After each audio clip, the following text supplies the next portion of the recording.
नारायण श्रीमन्नारायण नारायण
महाराज की जय। अब कथा में नारद जी का आगमन हो गया। जिस प्रकार से नारद जी के बिना कोई कार्य पूरा नहीं होता है, तो हमारे रिजु महोदय जी महासार आएंगे, अपना कार्य करेंगे और भागवत भगवान को चरणारविंद करेंगे, आशीर्वाद प्राप्त करेंगे भगवान का। सभी लोग इनका स्वागत करताल करेंगे। ओम दुर्गम वंदते नित्यं पवित्रं पावनासनम् आपदाहरते नित्यं लक्ष्मी वसतु सर्वदा। कस्तूरीतिलकं ललाटपटले वक्षस्थले कौस्तुभं नासाग्रे वरमौक्तिकं करतले वेणुकरे कङ्कणं सर्वांगे हरिचंदनं सुललितं कंठे च मुक्तावली। गोपस्त्री परिवेष्टितो विजयते गोपालचूडामणि गोपालचूडामणि।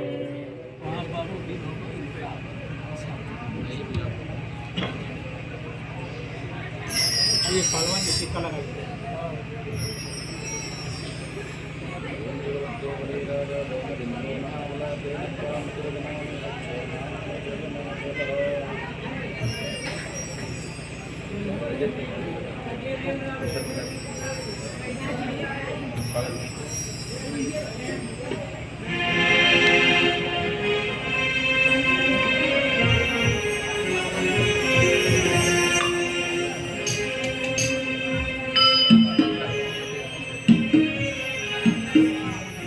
भाई बहुत ही प्यारा चालीस का भजन।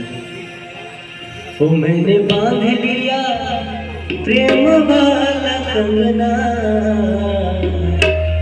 ओ मैंने बांध लिया प्रेम वाला कंगना। अगर आओ आओ हरि आओ मेरे अंगना, आओ आओ हरि आओ मेरे अंगना। ओ मैंने बांध लिया, ओ मैंने बांध लिया, ओ मैंने बांध लिया प्रेम वाला कंगना। आओ आओ हरि आओ मेरे अंगना, आओ आओ हरि आओ मेरे अंगना।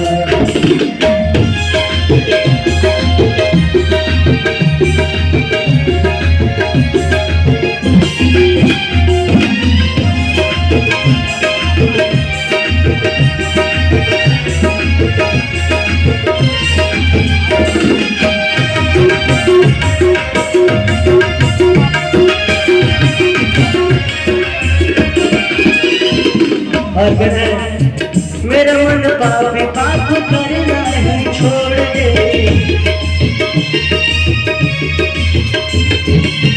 मेरा मन पापी पाप करना ही छोड़ दे। दुनिया से नाता जोड़ तेरे संग जोड़ दे, मेरा मन पापी पाप करना ही छोड़ दे। दुनिया से नाता जोड़ तेरे संग जोड़ दे।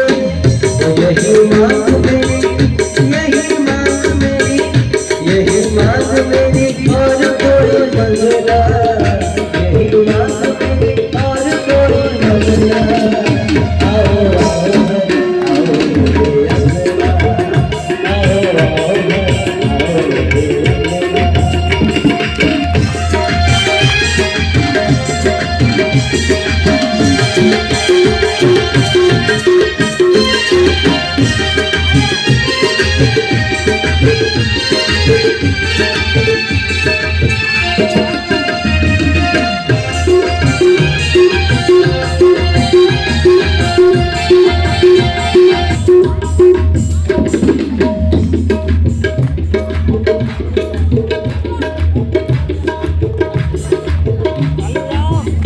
आओ आओ हरि आओ मेरे अंगना, आओ आओ हरि आओ मेरे अंगना।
बिहारी लाल की जय।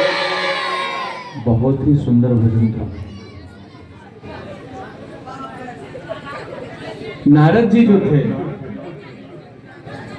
भगवान की उनकी मां दासी रहा करते थे। उनके पुत्र और उनको बहुत बड़ा भक्ति का भोग था नारद जी को। उस समय दासी के पुत्र थे वो, जो दासी ब्राह्मण के घर में रह करके सेवा करते थे। और नारद जी जो थे, चातुर्मास एक होता है चातुर्मास में भगवान का सेवा करने के लिए बहुत लोग गंगा, प्रयाग, मथुरा इत्यादि जाते हैं। तो नारद जी चातुर्मास में भगवान का भजन करने लगे। बच्चे से सभी लोग प्रेम करते हैं और बच्चे से प्रेम सबको होता है।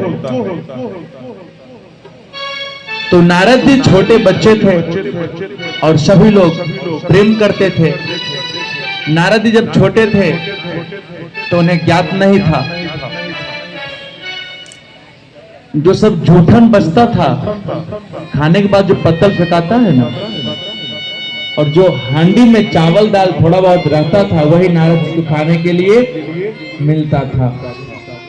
बेचारे नारद जी को एक ही टाइम भोजन मिलता था, फिर भी हरि भक्ति में लीन थे। जब हरि भक्ति में लीन हो जाएंगे ना तो भूख नहीं लगेगा, प्यास नहीं लगेगा।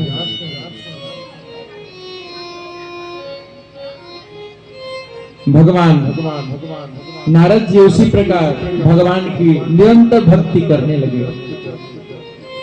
उनकी माता को एक दिन काला नाग सांप डस लिया।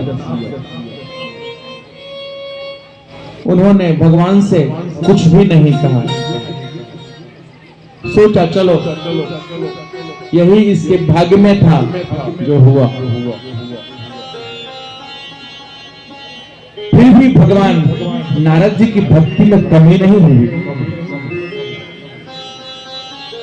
भगवान का नाम स्मरण करते करते एक जंगल से दूसरे जंगल में चले गए।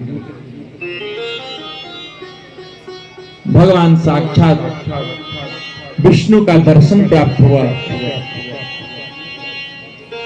और ऐसा प्राप्त हुआ जैसा सोने पे सुहागा की तरह कह सकते हैं।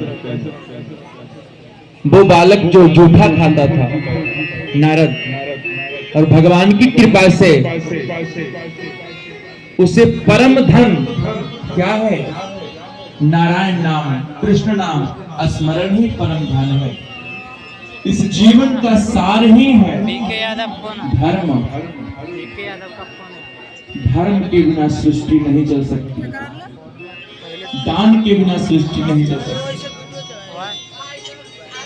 धर्म और दान कलयुग में परम लाभकारी है।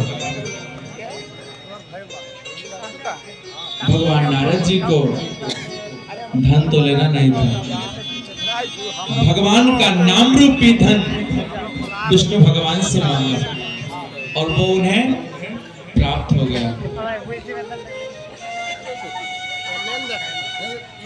भगवान नारद जी उसे प्राप्त कर वैरागी को प्राप्ति हुई और एकांत वास हो गए। जब एकांत वास हो गए तो किसी से कोई मतलब नहीं, भगवान का नाम संकीर्तन करते थे। एक समय की बात है, वो भ्रमण करते हुए कहीं निकल रहे थे। तब तक व्यास जी से दर्शन हुआ। व्यास जी से दर्शन हुआ तो नारद जी व्यास जी को उदास देखे नारद जी कहते हैं, हे महाराज, आप कितने ज्ञानी भगवान का भक्त हैं और आपके मुख पे ऐसी उदासी की लालिमा। भगवान व्यास जी कहते हैं कि हमने 17 पुराण अभी तक लिख दिया। पुराण कितने हमारे सनातन धर्म में हैं? 18 पुराण हैं, 6 शास्त्र हैं, 108 उपनिषद है। तो वो सब मैं लिख चुका हूं। गणेश जी महाराज लिखते थे और भगवान व्यास जी बताते थे। उसी प्रकार दोनों मिलकर के 17 पुराण लिख दिए, फिर भी मन में शांति नहीं थी। बोले कि मैं इतना शास्त्र, इतना ग्रंथ, इतना पुराण लिखा हूं, फिर भी मुझे शांति नहीं है। हमारे पास धन बहुत आ जाए और धन आने के बाद घमंड आ जाता है। कोई भी चीज का, पद का घमंड होता है, धन का घमंड होता है, इस सकल का घमंड होता है, शरीर का अभिमान होता है। तो भगवान कहते हैं कि मुझे कोई शांति ही नहीं प्राप्त हुई। मैं इतना 17 पुराण लिख चुका हूं, मुझे कोई शांति प्राप्त नहीं हुआ। तो नारद जी के द्वारा उनको उपदेश दिया गया कि भागवत महापुराण का वर्णन और भागवत नाम का